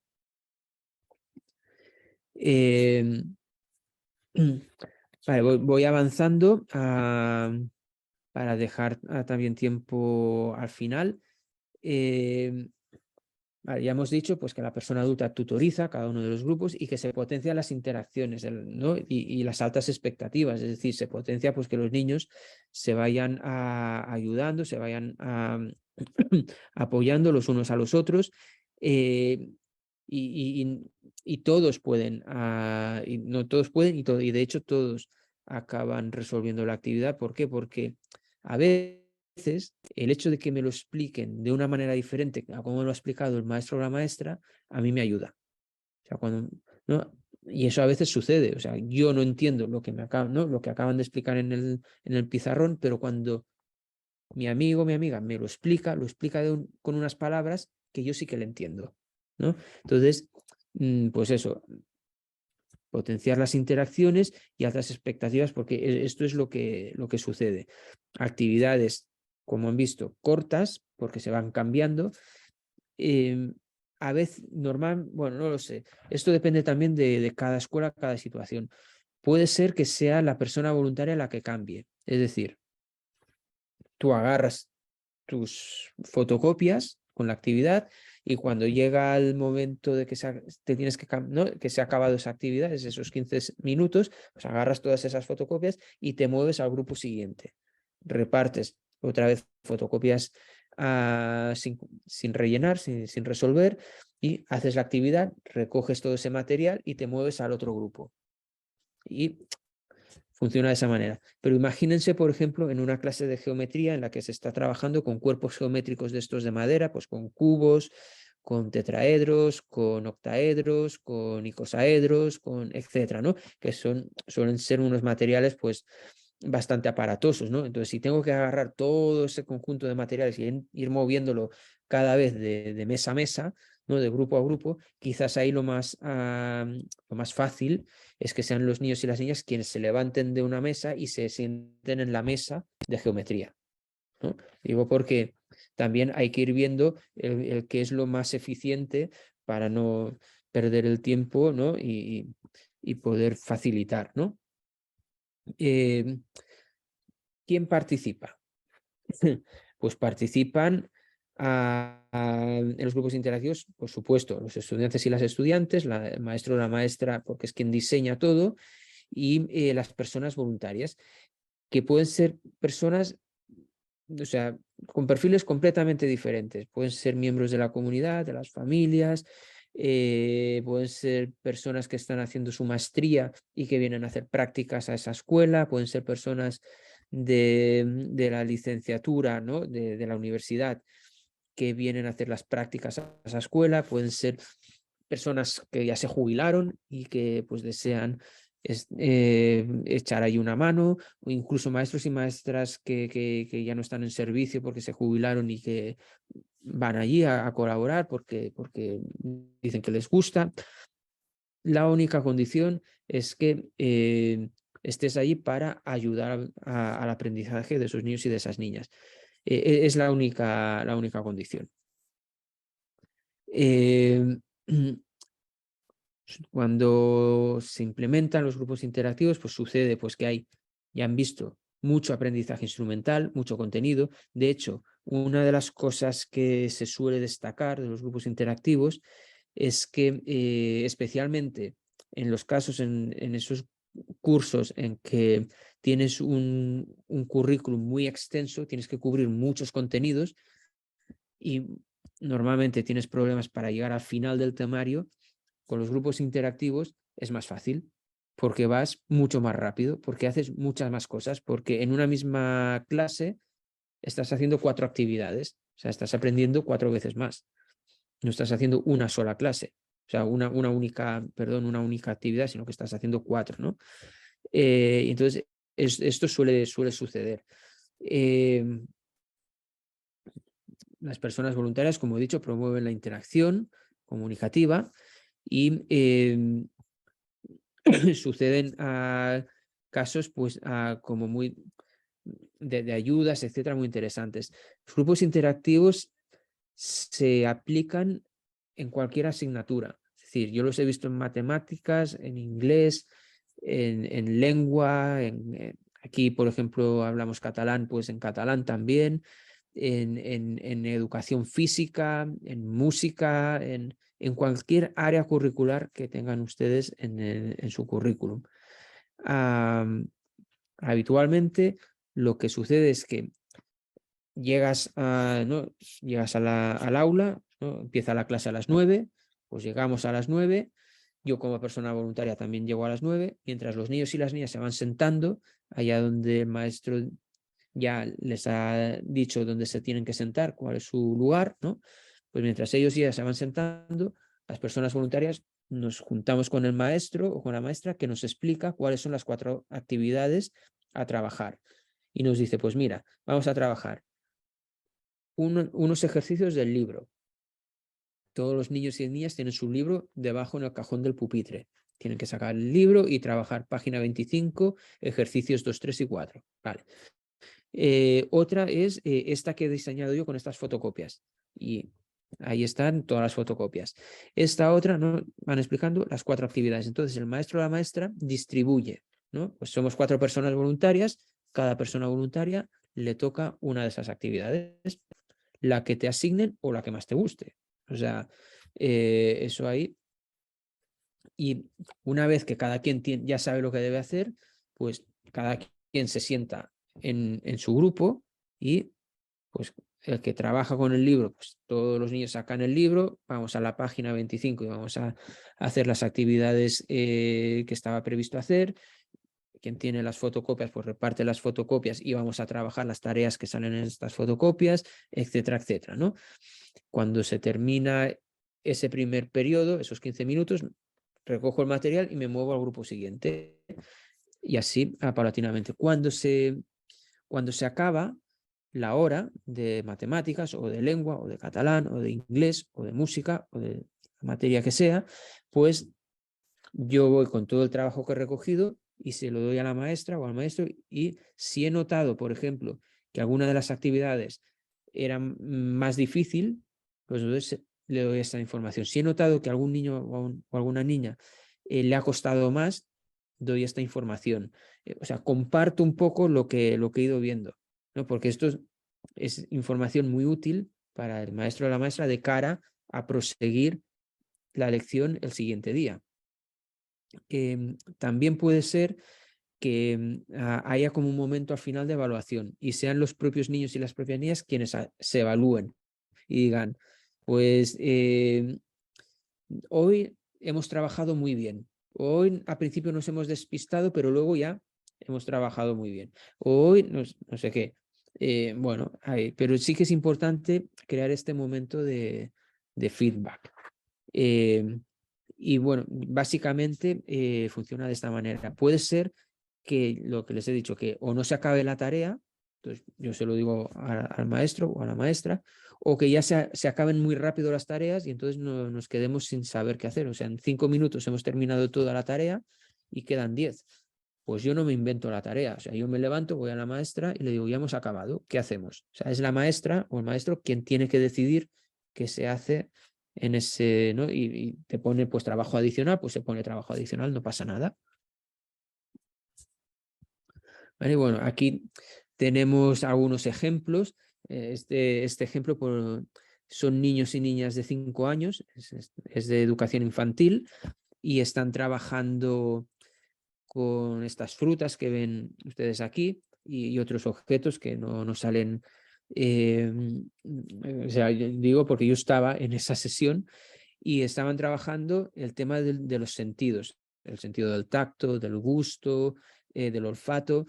Y, por ejemplo, en esta mesa, el tacto con frutas, ¿no? Pues la manzana es más lisa, ¿no? Es más, en cambio, el aguacate, ¿no? Es más rugoso. La naranja está entre el aguacate, que es muy rugoso, y la manzana, que es muy lisa, ¿no? Había otra allí detrás, casi no se ve, pero como se ven los yogures, un yogur que se forra todo de manera que es completamente opaco y en la tapa se hacen unos agujeros y por el olfato se tiene que averiguar cuál es el sabor del yogur, ¿no? O sea, se está trabajando el olfato, pues es de fresa o es de limón o es de natural, o sea, por el olfato, ¿no? Cada una de las mesas pues trabajaba un aspecto de los sentidos. Era una sesión de ciencias de descubrimiento del entorno, que en infantil nosotros a las ciencias naturales le llamamos descubrimiento del entorno, ¿no? Este ejemplo, estos chicos que ven ustedes aquí al frente son estudiantes de la secundaria, de la escuela media ya, pero que aquí en España, en el instituto, en las escuelas de secundaria, hay una o dos tardes que las tienen libres, que no van a la escuela, son tardes libres para ellos y para ellas. Pues ese tiempo libre, pues estos estudiantes volvieron a su escuela de primaria donde se hacían las actuaciones educativas de éxito porque querían ofrecerse de voluntarios para hacer grupos interactivos y, por ejemplo, pues se dedican a hacer grupos interactivos en educación física. Claro, quien se dedique de ustedes a trabajar educación física, pues me imagino que sabrá que organizar, por ejemplo, una sesión para trabajar velocidad, para trabajar resistencia, para trabajar flexibilidad, que solo trabajar, por ejemplo, resistencia, pues claro, es muy difícil trabajar todas estas cosas a la vez. O sea, si tú estás trabajando resistencia, pues, por ejemplo, planteas hacer un test de Cooper, pero ya te ocupa toda la sesión, solo esta actividad, porque no puedes estar a la vez en muchos sitios, o sea, no les puedes dejar pues a estos pues que estén trabajando series con velocidad, mientras que los otros, pues en este caso, como había los 4 chicos estos de voluntarios, pues se podían trabajar varios aspectos en la misma clase, en el mismo periodo de tiempo. Por ejemplo, ¿no? Bueno, más ejemplos de grupos interactivos. Ya pueden ver aquí a niños pues, que se van ayudando y se van apoyando mutuamente. este aspecto que ya hemos comentado de la coordinación previa, antes de empezar la clase, me explican qué es lo que va a suceder, qué es lo que tengo que hacer, y si yo tengo alguna duda, pues voy al maestro o a la maestra para preguntarle. O sea, yo no me invento lo que va a suceder en la clase. Y también importante, la valoración conjunta con el profesorado. ¿Sí? Entonces, bueno, yo creo que me he extendido un poco porque sí que pienso que la parte de cómo llevarlo a cabo es quizás la parte importante, porque ya que estoy allí o no podemos estar allí, pues para implementarlo así, pues por lo menos intentar dar un poco la visión lo más clara posible de cómo funcionan y luego, por supuesto, que si tienen preguntas concretas, pues las hablamos. Y ahora vendría, que lo voy a hacer muy, muy, muy, muy rápido, la parte teórica que justifica el por qué los grupos interactivos funcionan de la manera que hemos dicho. ¿Sí? Y esto voy a pasar muy rápido, pero si voy muy rápido, ahí Cristina me avisa o me avisan ustedes, hey, que no estamos entendiendo estas cosas. ¿Sí? Vale. Primera idea importante, la del diálogo igualitario.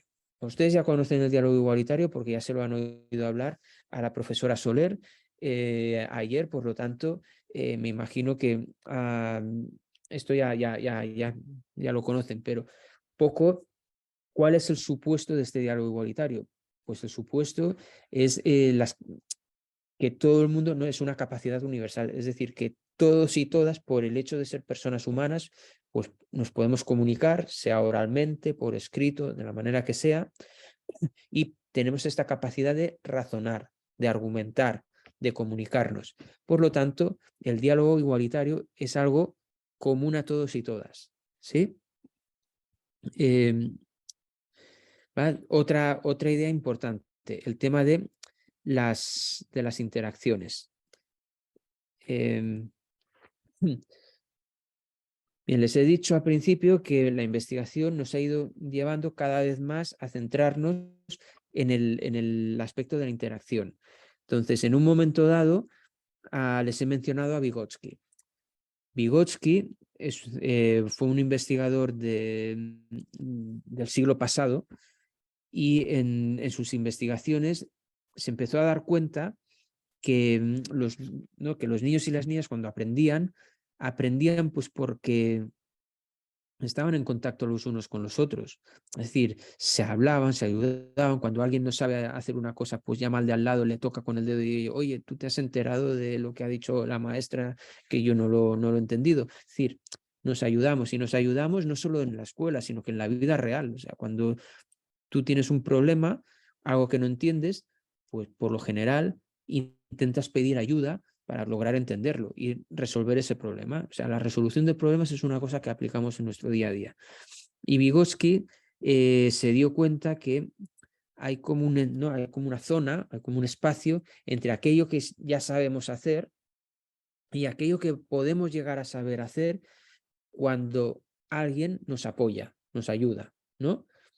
Y este alguien, ¿no? Por eso es importante en el grupo interactivo que haya heterogeneidad, porque si todos sabemos lo mismo, no hay espacio para que se produzca esta zona de desarrollo próximo. Y sabemos que esto es una condición sine qua non para que haya aprendizaje, porque tenemos las evidencias desde las investigaciones de Vygotsky y todas las posteriores. ¿Sí? Entonces Vygotsky decía claramente, bueno, ¿qué es la zona de desarrollo próximo? Es esa, ¿no? Lo tienen aquí, esa distancia de nivel real de desarrollo entre lo que sé y lo que puedo llegar a saber con el apoyo, con la ayuda, ¿no? De un compañero más capaz o de una persona adulta. Por eso hay la persona adulta en el grupo interactivo. Y por eso, a diferencia de grupos colaborativos, en los grupos interactivos tiene que estar esta persona adulta para fomentar que haya esta interacción. ¿Sí?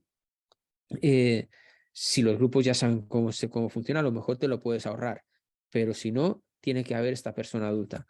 Entonces, la investigación continúa, progresa, y Vygotsky sí que nos dijo, pues, nos habló de esta zona de desarrollo próximo, pero no pudo continuar sus investigaciones porque falleció muy joven este señor, y bueno, pues posterior a él, continuando un poco los descubrimientos de Vygotsky, pues viene este otro investigador, Jerome Brunner, que desde las teorías de la psicología del aprendizaje analiza cómo tiene, o sea, esta persona que te ayuda, cómo es, cómo funciona esa ayuda. Y ahí es donde acuña este concepto de scaffolding, de andamiaje, ¿no? Que es, pues esta persona que te ayuda no te da toda la respuesta. No, porque entonces ya no hay aprendizaje que valga ahí, porque ya te lo está dando todo hecho, sino que esta persona lo que hace es darte la estructura, como cuando se construye un edificio, los andamios no es el edificio ya construido, pero sí que soportan toda la estructura que permite construir el edificio. Pues aquí lo mismo. Y esto es muy difícil, pero Brunner nos da esta idea. Entonces ya sabemos un poquito más. Por eso las personas en los grupos interactivos no debemos dar las respuestas. Eso no es grupo interactivo. Lo que es crear estos andamiajes. Pero claro, ¿cómo funciona este andamiaje? Sabemos que es necesario este andamiaje, sabemos que es necesaria la zona de desarrollo próximo, pero ¿cómo funciona? Y ahí vienen las teorías del profesor Flecha, que habla del aprendizaje dialógico. Se centra en analizar la interacción. ¿Cómo es esta interacción? ¿En base a qué funciona esta interacción? Entonces, bueno, pues tenemos, por ejemplo, las contribuciones del profesor Flecha con los 7 principios del aprendizaje dialógico, sobre todo el diálogo igualitario, que es ese intercambio de argumentos basados en pretensiones de validez, de veracidad, que tú puedes verificar por ti mismo, como el niño aquel que contaba lápices.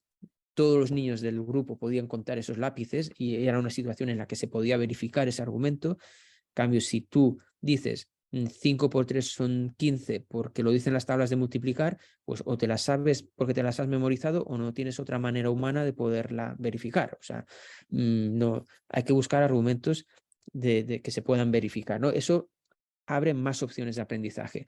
Entonces, hay otras personas, ¿no? Otros grupos de investigación que han visto la importancia del grupo, ¿no? Y que incluso la cognición, como dice aquí Hutchins, es algo que está socialmente distribuido. Es decir, que seguramente ante un problema de matemáticas, no todos los niños y todas las niñas del grupo van a saber resolver todo el problema de matemáticas, sino que a lo mejor cada quien va a saber resolver un trozo y que con esa colaboración, esa interacción a través del diálogo igualitario entre todos y todas, pues van a poder construir la respuesta completa a todo el problema. Y esto es un poco lo que nos dicen las evidencias. ¿Sí? Me van a permitir aquí que avance un poquito, perdón, un poquito más rápido. A ver. Porque esto ya lo hemos hablado. Los grupos interactivos son estos entornos interactivos de aprendizaje en el que se producen estas interacciones. Entonces, vale, ya sabemos que hay zona de desarrollo próximo, ya sabemos que hay andamiaje, ya sabemos que este andamiaje se produce a través de un proceso de diálogo igualitario, ¿no? Pero claro, ¿cómo yo sé, o sea, cómo puedo analizar todo esto? Pues bueno, el único material que tenemos para ver lo que está sucediendo ahí es lo que están diciendo los niños y las niñas cuando están resolviendo las tareas. O sea, es la parte verbal, o verbal, tanto lo que se dice en lo oral como lo que queda escrito. O sea, puede ser también la producción escrita, o sea, lo que escriben en el cuaderno. Entonces, estas interacciones también han sido objeto de estudio. Y, pues, por ejemplo, hay un grupo en Cambridge, encabezado por Neil Mercer, que distingue el habla por diferentes tipos de habla. Pues habla que es exploratoria, ¿no? Habla que es acumulativa, habla que es... Entonces, de los diferentes tipos de habla de los que habla Mercer, básicamente 3, el de disputa, el de conflicto, el de vamos a pelearnos, el de explorar, el de indagar, ¿no? ¿no? Pues de estos diferentes tipos de habla, la que más potencia el aprendizaje es el habla exploratoria. En este mismo sentido, desde Harvard, la Kurnikazen, pues durante los años 80 del siglo pasado, pues estudió mucho una secuencia que se hizo muy famosa, maneras de llevar la clase, ¿no? Que es cuando tú estás explicando, entonces inicias, ¿no?, una interacción haciendo una pregunta que esperas que alguien de tus estudiantes responda, y entonces tú evalúas lo que han dicho, ¿no? Pues yo qué sé, ¿cuántas caras creen ustedes que tiene un hexaedro? Y esperas, ¿no? Y alguien dice 4. Entonces tú respondes 4, pero ¿por qué 4? ¿De dónde sacas? No, 4, pero fíjate que 4 son las de los lados, pero arriba y abajo también. O sea que en realidad no son 4, sino que son 6. Entonces ahí se produce pues una evaluación, y lo que pasaba es que, claro, al principio los niños y las niñas participaban, pero cuando se daban cuenta que les estaban validando o no sus respuestas, pues les entraba la timidez y al final se sentían evaluados y no participaban, ¿vale? De ahí pasa al follow-up, que esto es peor, porque no le dices si se ha equivocado o no, sino, bueno, quizás, tal vez, pero sí, pero fíjate, pero no. Entonces, horrible de cara al aprendizaje, y pasamos a lo que sucede en los grupos interactivos, de esta interacción basada en argumentos que se puede verificar. ¿Sí? Entonces yo ya estoy mirando la hora, me quedan como 2 minutos para dejar. Entonces sí que destacaría sobre todo la importancia para el aprendizaje de la zona de desarrollo próximo, el andamiaje, el diálogo igualitario y la argumentación. Entonces, la argumentación no la he explicado, solo voy a poner un ejemplo muy, muy sencillito para que vean la importancia que es abrir espacios en los que se puedan construir estas argumentaciones. Esto procede de un artículo publicado, ya es viejito el artículo, es del 73, si no recuerdo mal, de una maestra que estaba trabajando con sus estudiantes, y de hecho van a dejarme que les vaya directamente a la diapositiva, porque así yo creo que va a ser más claro.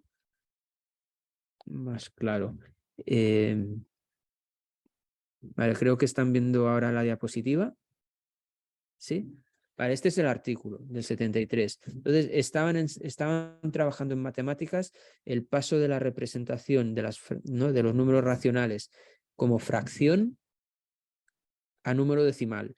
Entonces, ustedes pueden ver ahí claramente que tienen 2 partido de 10 y que la respuesta del niño es 1.2. O sea, 2 y 0 son 2, la rayita es el punto, y el 1, como no tiene nada encima, se queda solo, es 1.2. 5 partido de 10, pues 5 y 0 son 5, rayita, punto, y el 1 no tiene nadie más arriba, pues se queda en 1. 400 partido de 400, 0 y 0 son 0, 0, 0 son 0, 4 y 4 son 8, la rayeta es el punto. Entonces, este niño había creado su propia manera de razonamiento. Si la maestra no le hubiese preguntado qué es lo que estás haciendo, simplemente se estaría viendo que eso está mal.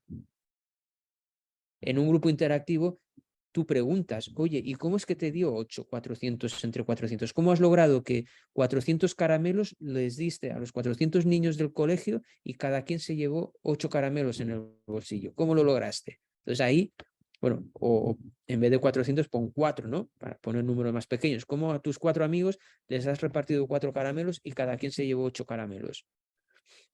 Entonces, esto es lo que sucede en un grupo interactivo. Cuando entras en el diálogo igualitario, tienes que explicar cómo llegaste a ese resultado. Y ahí, si te equivocaste, perfecto, porque cuando tú estás tratando de explicar, ahí van a salir todos los errores que has cometido, y de esos errores se puede aprender. Y si dijiste la respuesta correcta, pues también estupendo, porque a lo mejor, explicando de otras formas, pues refuerzas también tu aprendizaje. Y sí que yo ahora lo dejo aquí porque sí que prefiero que se abra a la discusión porque estoy convencido que hay miles de preguntas. Profesor, pues muchísimas gracias por su exposición. Ha sido muy clara y creo que aporta pues de manera suficiente los elementos teóricos, pero también la puesta en escena de esta actuación. Tenemos 3 preguntas, una que Ujú. tiene que ver con cuántas áreas se ven durante la clase, ¿Cuántas? cuántas áreas se ven durante la clase, pues creo que está relacionada como con los horarios que se Ah, usa en la escuela. sí, sí. Y otra que tiene que ver, que dice que desde dónde se adaptan los currículos. Y por último, si esta actuación es compatible con los modelos pedagógicos que existen en las instituciones educativas. Ujú. Vale, pues voy así por orden.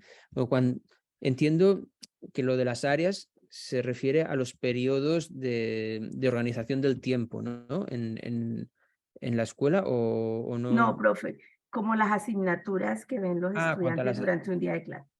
Vale, bueno, pues eso depende. Es decir, por ejemplo, aquí normalmente a lo largo de la jornada escolar, pues pueden tener perfectamente eh, mm, una o dos asignaturas antes del receso del patio, otra después, comida y otras dos por la tarde. Pero bueno, es que eso en cada escuela, bueno, en cada país está regulado por el currículum del país, como es la distribución del tiempo. Pero desde el punto de vista de organizar los grupos interactivos, no importa en el sentido que, Ujú. por ejemplo, si tienen ustedes matemáticas 3 veces a la semana, pues pueden decidir a lo mejor que las 3 veces hacen grupos interactivos o que hacen grupos interactivos una de las 3 veces. Eso ya va a ir más en función no del número de veces que hagan matemáticas a la semana, sino de la cantidad de recursos que tengan, es decir, de si tienen voluntariado o no. Si tienen mucho voluntariado, pues a lo mejor pueden hacer muchos grupos interactivos, pero si tienen pocas personas voluntarias todavía, pues entonces seguramente tendrán que tomar decisiones y decidir pues dónde, cuándo y para qué hacer el grupo interactivo. Si lo hacemos para lengua o lo hacemos para matemáticas o lo hacemos para lengua y matemáticas, lo hacemos una vez a la semana o 2 veces o una vez semana sí, semana no. O sea, eso depende un poco yo diría que depende más de los recursos que tengan en la escuela. La pregunta, bueno, no sé si respondí a esta pregunta, si no me van diciendo. Profesor, si me permite, le puedo contar mi Sí. experiencia en la escuela. Nosotros implementamos grupos interactivos y durante el periodo lectivo lo que decidimos es en qué semana vamos a intensificar la implementación de las actuaciones y para eso nos preparamos motivando a los voluntarios para que se hagan presentes y establecemos una Ujú, franja horaria en la semana donde, digamos, nosotros trabajamos por campos del conocimiento, entonces esa ujú, área trabaja en un día específico. ujú, Pero regularmente los profes de manera autónoma la incluyen en su trabajo durante el periodo. ujú. Sí, es que ya es lo que digo, eso va a depender mucho de cómo decidan organizarse, o sea, como escuela, como centro, bueno, pues si deciden, por ejemplo, hacer la intensificación en esos momentos que han decidido y deciden utilizar los grupos interactivos ahí, pues estupendo, estupendo, porque ya van a notar, o sea, una vez que los utilicen ya se nota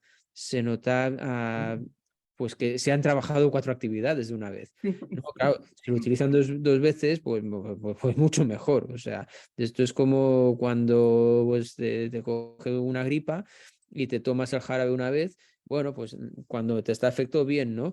Y si no te lo tomas más, pues bueno, te hizo una vez efecto, bueno, pero si te lo tomas durante todo el periodo que te lo tienes que tomar, te va a hacer mucho más efecto, es lógico, ¿no? Pues esto de los grupos interactivos es un poquito lo mismo. O sea, cuanto más grupos interactivos, más veces hagáis grupos interactivos, vais a notar que vais a avanzar más en los contenidos curriculares del aprendizaje. Luego me habíais hecho otra pregunta que era ¿desde dónde se Sí, adaptan profe, ¿cómo los se currículos? adaptan, desde dónde se adaptan los currículos? Bueno, no sé si entiendo. A ver, am, cuando hablamos de adaptación curricular, es que aquí en España ha pasado a veces una cosa, que se han hecho adaptaciones curriculares para crear diferencias. Me explico.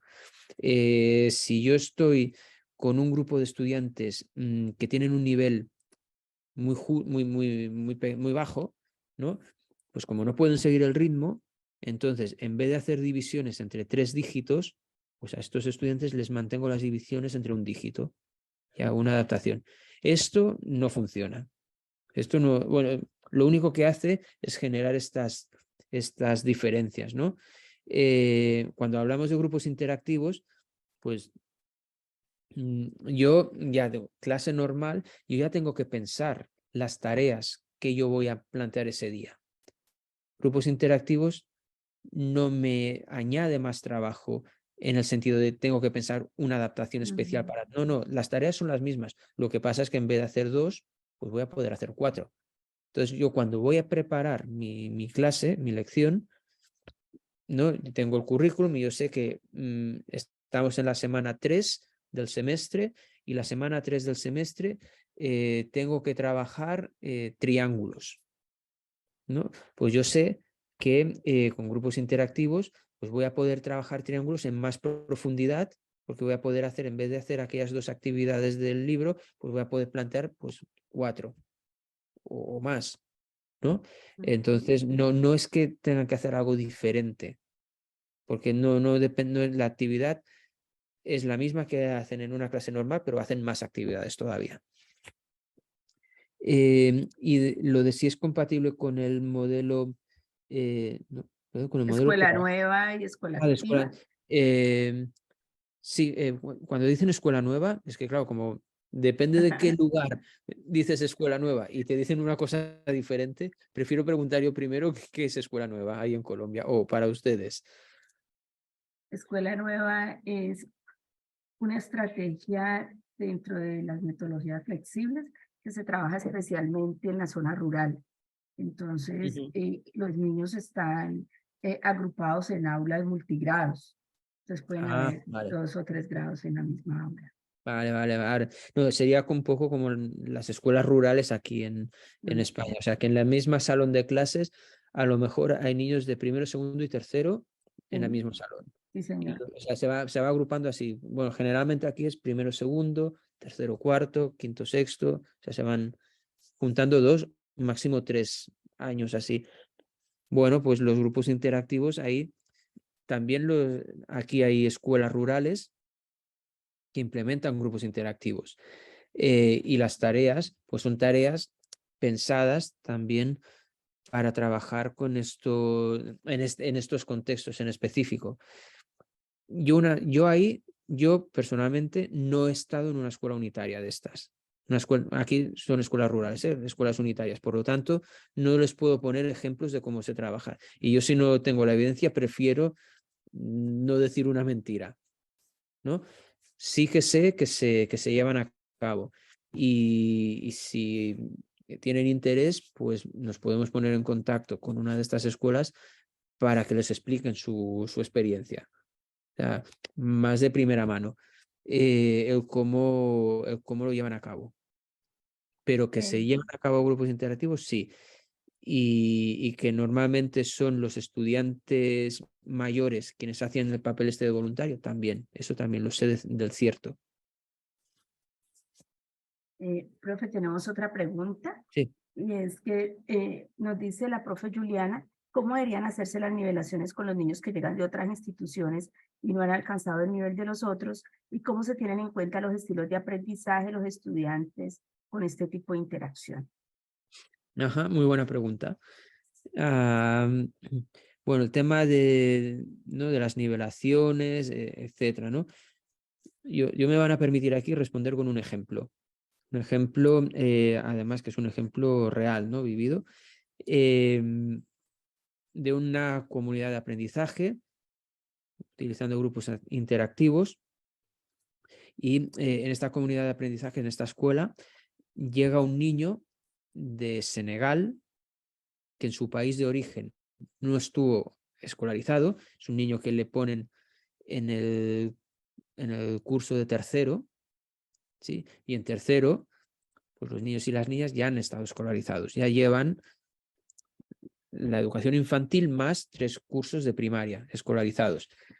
Entonces este niño se está escolarizando en este momento. En su país de origen no fue a la escuela, no se ha alfabetizado, es decir, está aprendiendo a leer y a escribir, está aprendiendo las grafías para los números, etcétera, ¿sí? Pero está trabajando en los grupos interactivos con sus compañeros y con sus compañeras en el mismo salón de clases, con las mismas tareas. Entonces, ¿qué sucedió en aquel ¿no?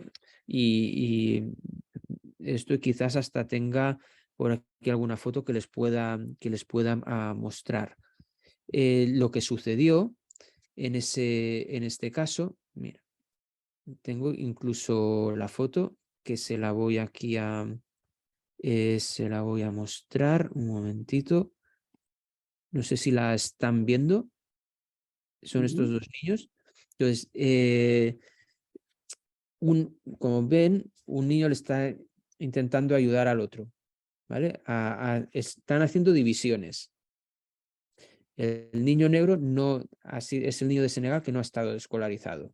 Está aprendiendo a leer y a escribir, etc. Entonces, ¿cómo están trabajando? Pues de esta manera. El niño le está enseñando con monigotes el cómo hacer las divisiones. ¿Por qué? Porque no está utilizando el algoritmo que nosotros llamamos en la escuela de valor posicional, es decir, de unidades, centenas, decenas, tú repartes y tienes que preguntar si cabe o no cabe, entonces si cabe, pues entonces el resto restas, bajas el siguiente dígito, vuelves a preguntar, o sea, tienes que utilizar las tablas de multiplicar, etcétera. No está haciendo eso.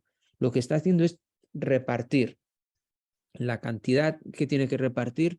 Ya ven aquí a los números, reparte, pues por ejemplo, 15 entre 3, pues dibuja 3 niños y reparte 15 circulitos de estos, pues 1, 2, 3 hasta que llega al 15 y luego cuenta debajo de cada niño cuántos hay. Y ese es el resultado, ese es el cociente. Entonces, el niño que le explica, ¿sí? El niño que explica, lo que ha sucedido aquí es que ha tenido que pensar otra forma de cómo explicarle cómo funciona la división. Y es un algoritmo que le llamamos el algoritmo de repartición, de reparto. Entonces, ¿qué sucede cuando hay nivelaciones? Pues suceden estas cosas. Y van muy bien porque al niño que le está explicando le está reforzando su comprensión de la división, y al niño que está aprendiendo, pues realmente está aprendiendo a lo que es dividir. ¿Sí? Entonces, cuando suceden estas cosas, van muy, muy bien. En el sentido, es esta diversidad de grupo heterogéneo que nos va tan bien y que potencia tanto los aprendizajes.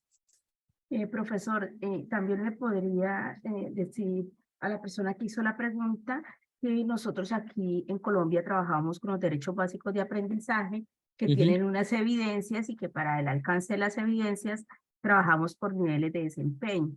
Así las cosas, resulta sencillo que nosotros diseñemos actividades de acuerdo a los niveles de desempeño para facilitarle a los niños que puedan ir accediendo al conocimiento que requieren y en esa interacción con los otros compañeros puedan avanzar en un mismo espacio en distintos niveles. Creo que eso es bastante satisfactorio para los niños. Sí, sí, totalmente, totalmente. Y además se darán cuenta que cuando los niños pues se ayudan entre ellos, pues ese propio ayudarse, ¿no? Esa interacción que se genera ahí, pues es muy provechosa para los dos, ¿eh? O para todos quienes participan, tanto quienes ayudan como quienes son ayudados. ¿Alguna otra pregunta? ¿Alguien desea intervenir? Sí, mira, buenos días, buenas tardes ya. Buenos días, profe Alba, ¿cómo está? Yo trabajo en una zona rural, en este momento soy asesor PPA y nosotros pues hacemos un acompañamiento a los profes, algo parecido como a las mentorías que se proponen acá. Hacemos un acompañamiento a los profesores que trabajan con multigrado. A mí sí me encantaría poder tener como la conexión con las escuelas que lo han trabajado, porque digamos que cuando hay diferentes niveles, hemos tratado de transversalizar el currículo para hacer, digamos, que una clase como la que se propone en los grupos interactivos, pero a veces los niveles de complejidad no nos lo permiten, es decir, pues todavía no tenemos como esa experticia, sí me encantaría poder conocer la experiencia, porque digamos que en el aula, y sobre todo en la zona rural, tenemos muchísima diversidad. Entonces tenemos niños, como lo comentaba Francisco, que tienen, por ejemplo, poca visión, que tienen síndrome de Down, que tienen problemas de aprendizaje, problemas socioemocionales, y sumado a eso, tenemos, aquí en Colombia se trabajan 6 grados en la escuela multigrado, o sea, desde 6 a la vez. grado de escolaridad hasta quinto. Hay profes que divinamente pueden tener 40, 50 niños en un aula, de 0 a quinto, ¿sí? Y otro es que digamos que el voluntariado también, pues tendríamos que probarlo, cómo nos funciona, porque eso sí nunca se ha hecho. Aquí, por lo menos en mi sector, no se ha hecho. Cómo los papás pueden vincularse o exalumnos pueden vincularse, pues por las múltiples ocupaciones. Entonces, digamos que sí sería muy interesante podernos conectar con las escuelas que ya lo han hecho para tener como los pormenores de ese proceso, porque es bien interesante y qué tan aplicable podría ser para nosotros con la población que les estoy comentando.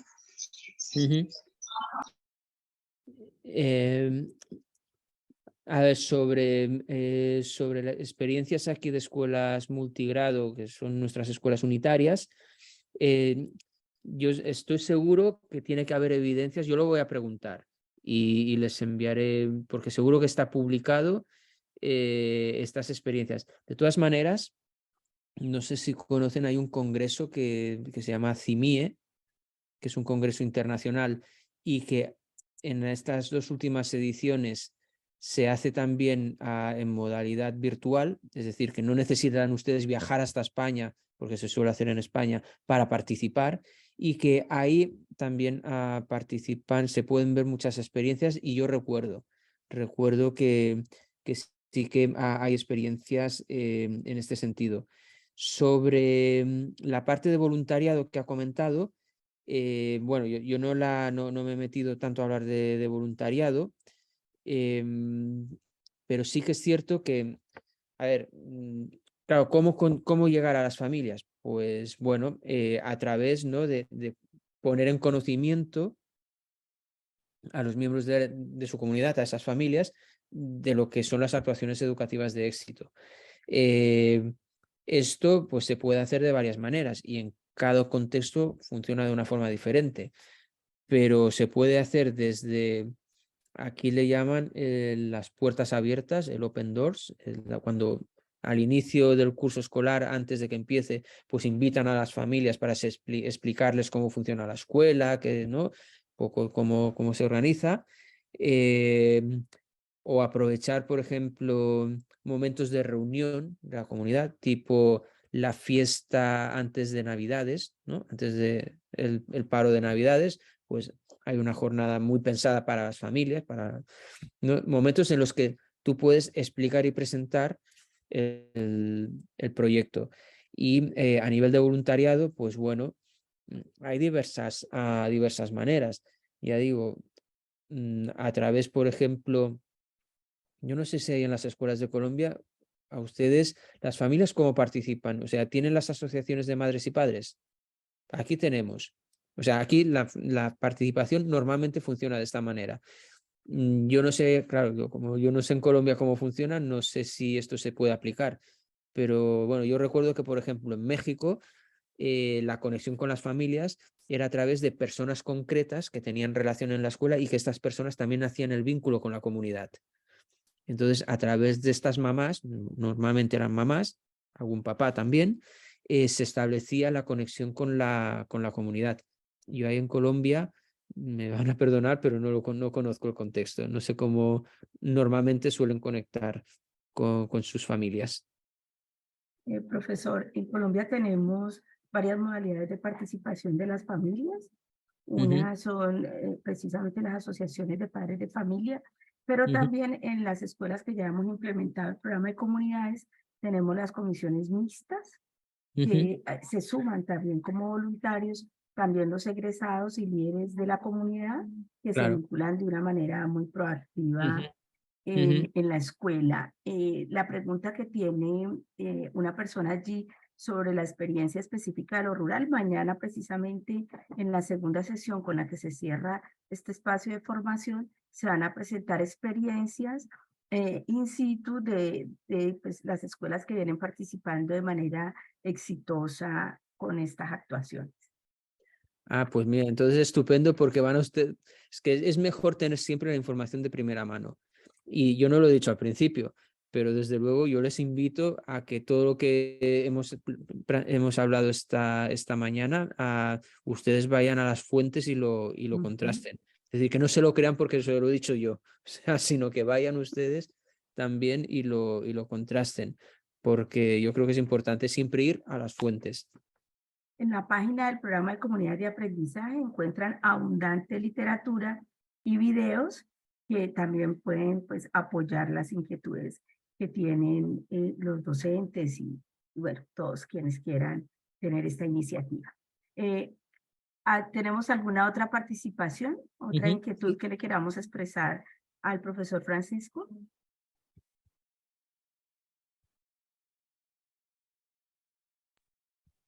Buenas tardes, profesor Francisco. Buenas Buenas tardes. tardes, Cristina, por su Bueno, manejo en este segundo bloque. Y les hablo al profesor Alfredo Otero Ortega desde la zona rural del departamento del Atlántico. Y yo pues lo que quiero expresar es mi agradecimiento por este aprendizaje que estoy recibiendo. Muy contento. Hoy me encuentro pues con esta experiencia que el profesor Francisco nos está contando de los grupos interactivos y me lleva a pensar que estamos de frente a nuevos retos para la educación en Colombia. Saber que hay personas como la profesora Cristina y muchos otros que están desarrollando ya estas actuaciones, es maravilloso conocerlas y de verdad pues darle las gracias porque ha sido una mañana satisfactoria. Muchísimas gracias, profesores.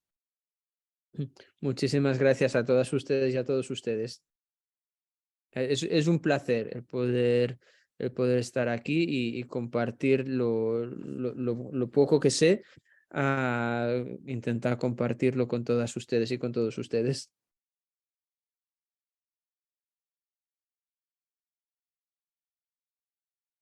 Uy, no. Tienes el micrófono apagado, Cristina. ¿Alguna otra Gracias. pregunta? ¿Alguna otra pregunta? ¿O podemos ir cerrando con nuestro invitado?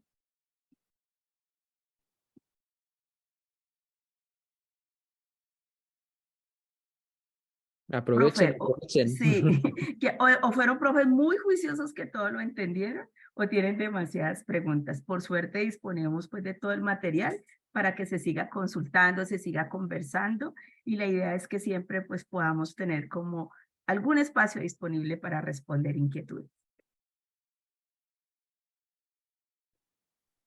Perfecto, pues Creería yo que, sí. profesor, Sí. creería yo que son más los retos que se empiezan a construir a partir de todo este conocimiento que nos está llegando y pues aquí empieza como a darse pues esa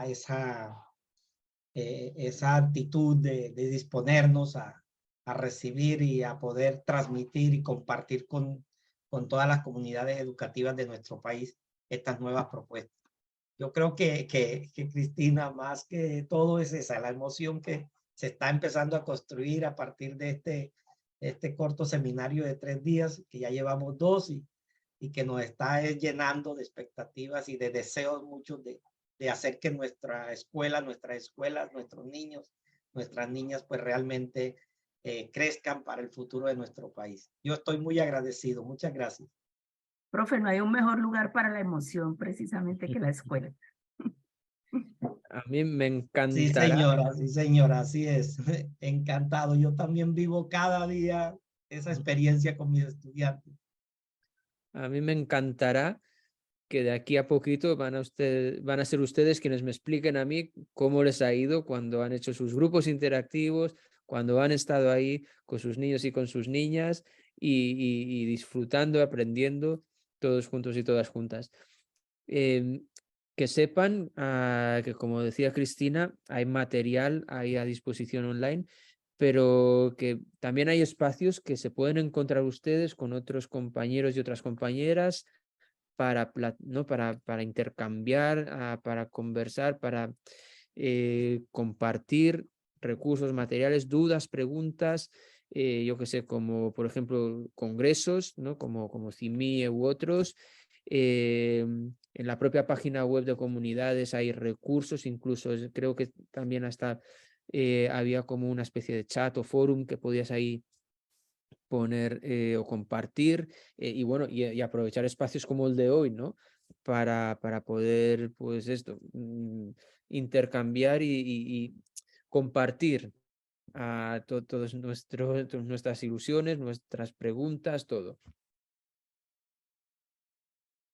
Agradecemos muchísimo entonces a todas las personas que participaron, a usted especialmente, profe. Genial que haya traído tantos ejemplos que demuestran que sí es posible, que hay muchas maneras de llevarlo al aula, pero sobre todo que nos deja con la esperanza de que todos los niños y las niñas de nuestro país sí pueden aprender. Un placer, un placer por mi parte y encantadísimo de estar aquí con ustedes. Bueno, mil gracias, profesor Francisco Javier Díez, profe Cristina Upegui, por la moderación, por las preguntas a todos y todas y también por el gran interés que han mostrado pues en esta formación que apenas empieza. También a nosotros nos emociona mucho saber que dentro del programa Viva la Escuela pues estas actuaciones educativas de éxito van a poder llegar a miles de escuelas en el país porque hemos visto pues que tienen una eficacia probada, ¿no? En diferentes contextos y de diferentes maneras. Así que eso nos alegra mucho. Mil gracias. Les esperamos entonces mañana a las 8 de la mañana. Vamos a tener una sesión también virtual con la profesora Karma García de CREA. Y luego de eso será de 8 hasta las 10 y luego, así como hoy, a las 10 hacemos un receso y de 10:30 hasta las 12:30 tenemos el conversatorio con escuelas de Colombia, 2 de ellas van a ser multigrado, que son escuelas que ya han venido implementando las diferentes actuaciones educativas de éxito en ese proceso de transformación a comunidades de aprendizaje. Les esperamos y bueno, mil gracias a todos y todas. Los videos que nos han preguntado mucho de las sesiones de hoy y de ayer los vamos a colgar mañana en la página web del programa para que los puedan descargar y ver allí. Feliz tarde.